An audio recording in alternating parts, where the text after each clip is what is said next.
Yep. Cool. Rolling. I don't have to do anything? No, just hold it on me. Okay. Hello, my name is Sergey Sosnovsky. I'm doing my report on vitamin D. Vitamin D is a fat-soluble vitamin. It is also considered to be a hormone in the way that it works. It is considered a hormone because it is made in one part of the body, yet it regulates various activities in other parts of the body. Vitamin D also has three functions to it. The first one is that it works with the parathyroid hormone, also known as PTH, and serotonin to regulate blood calcium level, which in turn maintains bone health. It also increases and decreases blood calcium levels by signaling the kidneys to excrete calcium through the urine. Lastly, it works with PTH to stimulate osteoclasts and to break down bones when calcium is needed elsewhere.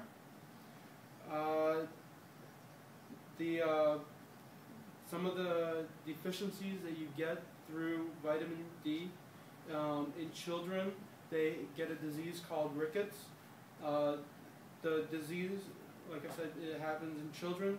It's a deformity in the skeleton, such as bowed legs and knocked knees. The other disease that you can get from a deficiency in vitamin D is osteomalacia. I think I pronounced that right. When bones become weak and are prone to fractures. Toxicity. Vitamin D is mostly found. Toxicity in vitamin D, you can only get it through supplements. If you do get toxicity in that, it actually increases bone loss because the calcium is pulled from the bone and excreted more readily in the kidneys. Sources from which you can get vitamin D.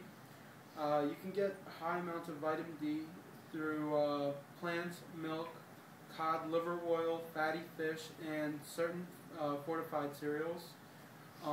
Other sources where you can get very small amounts is eggs, butter, margarine, and liver.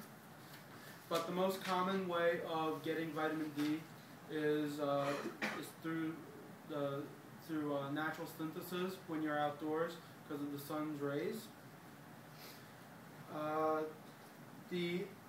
There is no recommended daily allowance for vitamin D.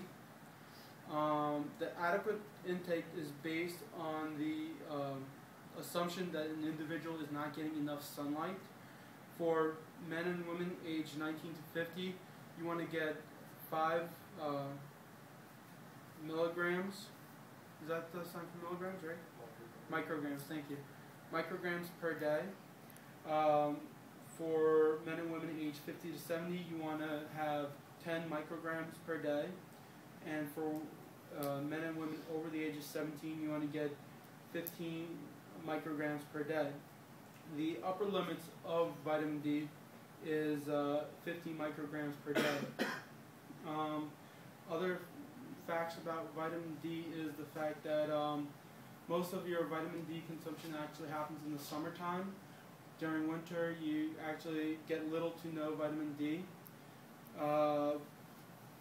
People who live in altitudes, in latitudes more than 40 degrees north and 40 degrees south, is actually takes less vitamin D than those living below it. Small amounts of it is found in all foods, and as well as if you want to increase your vitamin D intake, some of the things you can do is be outdoors more during the summertime, living close to the equator. Most of the sunlight that you get, most of the vitamin D that you get from the sun actually happens between 9 a.m. and 3 p.m. As as younger people actually take more than older people. And limited use of sunscreen helps your body intake vitamin D. And that's it. Thank you very much.